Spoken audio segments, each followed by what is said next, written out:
Welcome to Aadhi's kitchen. இன்றைக்கி ஒரு சூப்பரான இன்ட்ரெஸ்டிங்கான ரெசிபி பார்க்க போகிறோங்க. ஆமாங்க, உளுந்த வடை முறுமுறுன்னு எப்படி செய்கிறது, எண்ணெய் கொஞ்சம் கூட குடிக்காமல் எப்படி செய்கிறதுன்னு நம்ம பார்க்க போகிறோம். இது ஹோட்டலில் சாப்பிட்ற மாதிரியே இருக்கும். திரும்ப திரும்ப பிள்ளைகள் விரும்பி வாங்கி சாப்பிடுவாங்க. இது செய்கிறது ரொம்ப ஈஸி, ஆனால் ரொம்ப ரொம்ப டேஸ்டி. இது எப்படி செய்கிறதுன்னு நம்ம பார்க்கலாம். இதுக்கு கொஞ்சம் டிப்ஸ் இருக்குங்க. ஒரு 4 இன்ட்ரெஸ்டிங்கான டிப்ஸ் இருக்குது. அதை ஃபாலோ பண்ணிங்க அப்படின்னா கொஞ்சம் கூட எண்ணெயே குடிக்காது. ஹோட்டலில் சாப்பிட்ற மாதிரியே மொறு மொறுன்னு உளுந்த வடை நம்ம வீட்டிலையே செய்யலாம். அது எப்படி செய்கிறதுன்னு பார்க்குறதுக்கு முன்னாடி இது வரைக்கும் ஆதிஸ் கிச்சனை சப்ஸ்கிரைப் பண்ணாதவங்க ப்ளீஸ் சப்ஸ்கிரைப் பண்ணுங்கள். பக்கத்தில் இருக்கிற பெல் ஐக்கனையும் ப்ரெஸ் பண்ணிக்கோங்க. அப்போ தான் நான் போடுற வீடியோஸ் உடனுக்குடனாக உங்களை தேடி வந்து சேரும்.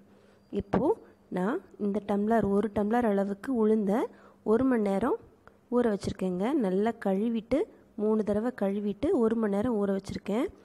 இது தாங்க ஃபஸ்ட்டு டிப்ஸு.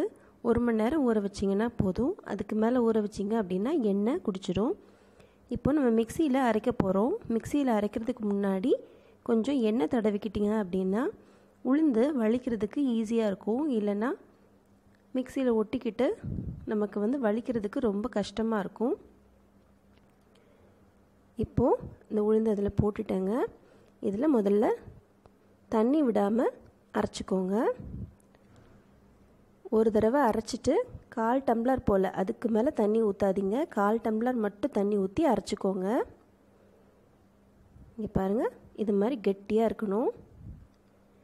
இப்போது அடுத்த டிப்ஸுங்க. இதோட ஒரே ஒரு உருளைக்கிழங்கு நான் வேக வச்சு தோல் உரித்து இதில் போட்டுக்கிறேன். இதையும் நம்ம அரைச்சிக்கணும். இதில் தேவைப்பட்டால் 1/4 டம்ளருக்கும் குறைவாக நீங்கள் தண்ணி ஊற்றிக்கலாம். இப்போ பாருங்கள், அரைச்ச மாவை இதில் போட்டிருக்கேன் ஒரு பாத்திரத்தில். இதில் ஒரே ஒரு வெங்காயம், ஒரு பச்சை மிளகா, ஒரு சின்ன துண்டு இஞ்சி போட்டிருக்கேங்க. நான் குழந்தைங்க சாப்பிட்றாங்கன்னு ஒரே ஒரு சின்ன பச்சை மிளகா போட்டிருக்கேன். உங்களுக்கு வேணும்னா நீங்கள் இன்னும் கூட ஒன்று போட்டுக்கலாம். இதோட ஒரு இனுக்கு கருவேப்பிலை போட்டுக்கிறேங்க. தேவையான அளவு உப்பு போட்டுக்கிறேன். இது 3வது டிப்ஸுங்க. எப்போவுமே வடை மாவு அரைச்சி ரொம்ப நேரமாக வைக்காதீங்க. வடை மாவு அரைச்ச அடுத்த நிமிஷமே நீங்கள் செய்ய ஆரம்பிச்சிடணும். ரொம்ப நேரம் வச்சிங்கனாலும் உங்களுக்கு எண்ணெய் குடிக்கும், மொறு மொறுன்னு வராது.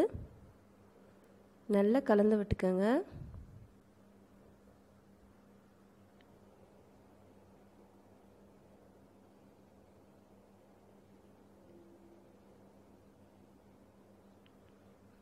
இப்போ கலந்தாச்சு. எண்ணெய் நல்லா சூடாகணுங்க. எண்ணெய் சூடாகிறதுக்கு முன்னாடி நம்ம கையை தண்ணியில் நனைச்சி தான் வடை மாவை எடுத்துக்க போகிறோம். அப்போ தான் கையில் ஒட்டாமல் நல்லா அழகாக வரும், பந்து மாதிரி. பாருங்கள், நல்லா உருட்டிட்டு இந்த மாதிரி கட்டை விரலை வச்சு ஒரு சின்னதாக ஓட்டை போட்டுக்கோங்க. அப்போனா தான் எல்லா பக்கமும் நல்லா ஈவனாக வேகும்.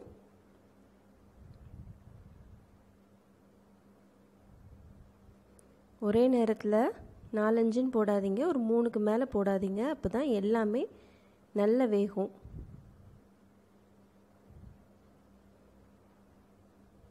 எண்ணெய் நல்லா சூடானதுக்கப்புறமா மீடியம் ஃப்ளேமில் வச்சு பண்ணுங்கள்.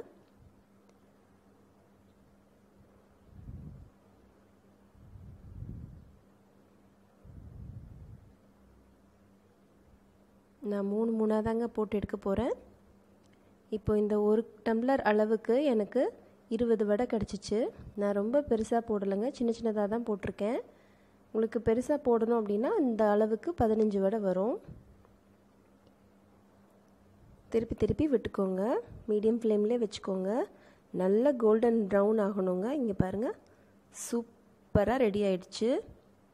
வெளியில் நல்ல மொறு மொறுன்னு, உள்ளே அவ்வளோ சாஃப்டாக ரொம்ப டேஸ்ட்டாக இருந்துச்சுங்க. இது கண்டிப்பாக ட்ரை பண்ணி பாருங்கள். எப்போல்லாம் உங்கள் வீட்டில் உளுந்த வடை செய்கிறீங்களோ அடுத்து இந்த டிப்ஸ் எல்லாம் மறக்காமல் சேர்த்து செய்யுங்க. பசங்க திருப்பி கேட்டு வாங்கி சாப்பிடுவாங்க.